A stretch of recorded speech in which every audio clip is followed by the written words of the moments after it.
The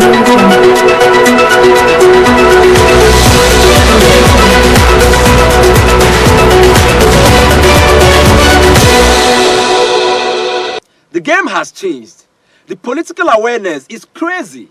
We've never seen it that a political party that has never produced even a single local government chairman will become a major contender for the #1 office in the land, the presidency, just because of one man.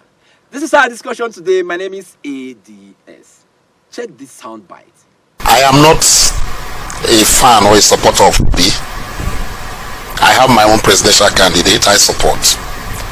But there is something that gives me worry. Each time I wake up in the morning and I go into the political firmament of Nigeria and I found out that the biggest threat my candidate has is the man called P2B. P2B as it is now has an amoebic form. You cannot really describe how he is. He's shapeless at times. He comes to shape again. What am I trying to say? P2B is not a politician. P2B has become a movement in Nigeria that if we are not very careful, is going to be like the proverbial dark horse that we do what? Upturn and upstage the apple cart in Nigeria here. I have told people, I said yes, he might be very popular on social media, but not really popular on the print and electronic media. But P2B secondly has become a consciousness. A lot of people eat, drink, work, sleep, P2B. Nigerians, there is something that is coming up in 2023. And I believe, I'm so scared, it's going to defy the political mantra and equation of Nigeria. And it's going to be like a revolution. Because I was discussing with somebody 2 days ago and I said that if the kind of eruptions we have on social media and consciousness we have on social media about P2B, if Nigerians transcend this kind of voltage and energy, to voting in 2023, I don't think any of these old candidates will stand P2B. That was Asim Adams, a supporter of the All Progressive Congress APC. He likened the presidential candidate of the Labour Party, Mr. Peter Obi, to ex-President Barack Obama of the United States. He believes Peter Obi is changing the narratives as regards elections in Nigeria. The Obi movement has brought so much awareness to the 2023 general elections, and with the way things are going right now, Obi might just win the big day. Also, take a look at this soundbite too. Obiano said he spent his first term in office, tried to restore law and order in Anambra, tried to restore security. The situation became so bad that Anambra people or Anambarians were afraid to come home, and he was troubled by that. So his first priority was to restore security to Anambra. Now there are two implications of that. You can't restore what is already existing. If it's not broken, you don't mend it. So he inherited a state that was practically ungovernable, but he restored order. And what he wanted to do the second term was to now invest in infrastructure. You also have an interview with Gigewe who said the man didn't invest in infrastructure. How do you run the economy without infrastructure? If you didn't invest in infrastructure in your state and you claim you were saving money, are you a CBN? Are you a Federal Reserve Bank? The business of states, federal government, is to manage national reserves and deal with broad policy, monetary policies. States are supposed to be the real engines of growth, creating an enabling environment for businesses to locate in their various states. And the man claimed, without proof, that he was saving money. So it was just with thrift, saving in whose bank? And he reminds us how he was chairman of at least 2 banks. So if you were chairman of 2 banks, could that be the reason why saving was for you a priority, even in the face of needs, including robust investment in education? So I think if you look at all the issues, I'm clear that by the special grace of God, Nigerians will vote wisely. That was Comrade Adams Oshiomhole hitting hard on Peter Obi. He said security was so bad in Anambra State that Governor Obiano, Peter Obi's successor, spent his first 1 year in office tackling security challenges in the state. A job Peter Obi claimed he has already done. Oshiomhole also accused Peter Obi of not building any infrastructure in the state. Instead, Obi claimed he was busy saving money in the banks, and that Obi also happens to be the chairman of those banks. This is so confusing. How can a man speak so much of what he did not do and even challenge whoever cares to know to go and verify? So let me ask, Oshiomhole, have you verified Obi did not secure Anambra State when he was governor? Forget about what Obi's successor said.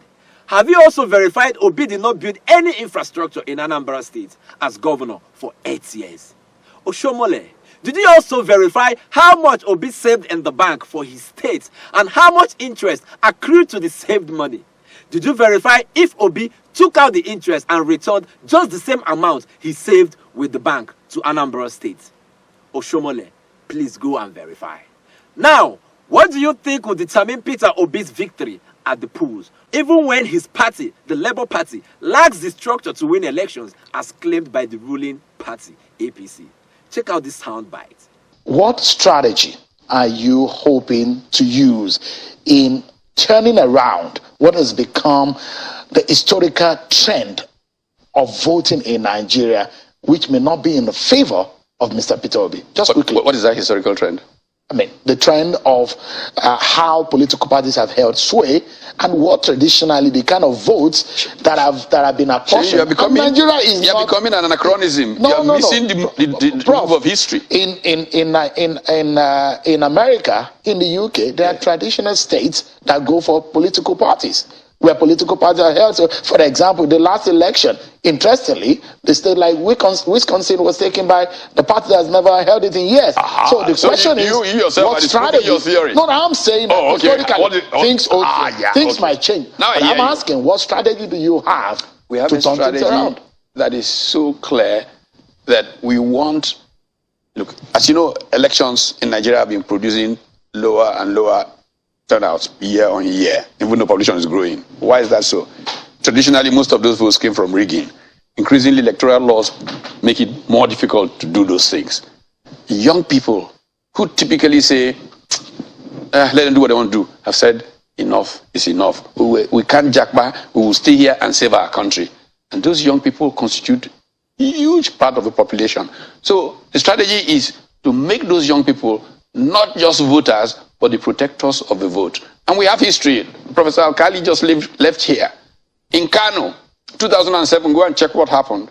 A man without money, a man who came as a civil servant, took on a powerful incumbent governor because the youth of the state said, go.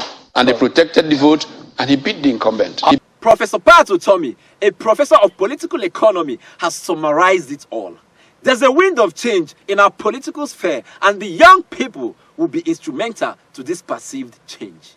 They will vote, and they will also protect their votes. That will make the difference. The new Electoral Act will make rigging very difficult. I believe the right candidates and the people's choice will win these elections come 2023. Finally, Peter Obi is back to his campaign. He was in Nasarawa State few days ago to campaign. Here is the soundbite. Watch. I'll show you.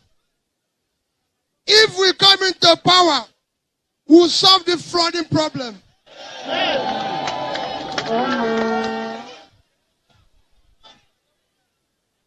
We are not going to do it overnight, but we'll start solving it. It will not take 30 years. We had one government said it will take 30 years. We will not take 30 years for us to solve it. We will solve support youth. Because today, Nigerian youth don't have a hope. When we come into government, the youth will have hope. Because we'll solve their problem. In Nasarawa today, there's no electricity. There's no electricity. You can get electricity. I assure you that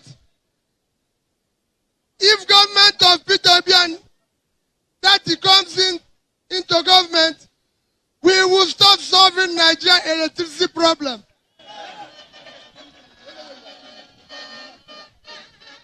Schools will make sure that people go back to school. Schools will start working.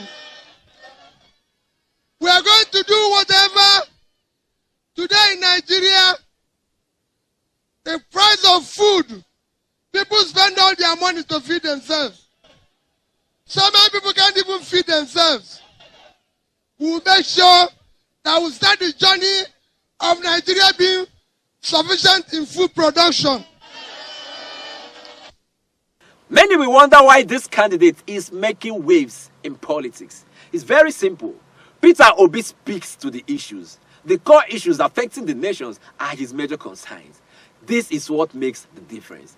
2023 general elections will be about the issues. Make sure to vote the person who clearly understands what the issues are and how to go about them. You know how we say it. Vote right, vote wise. I'll see you again. Please subscribe to this news channel. Let me be your news blog and I'll keep you updated.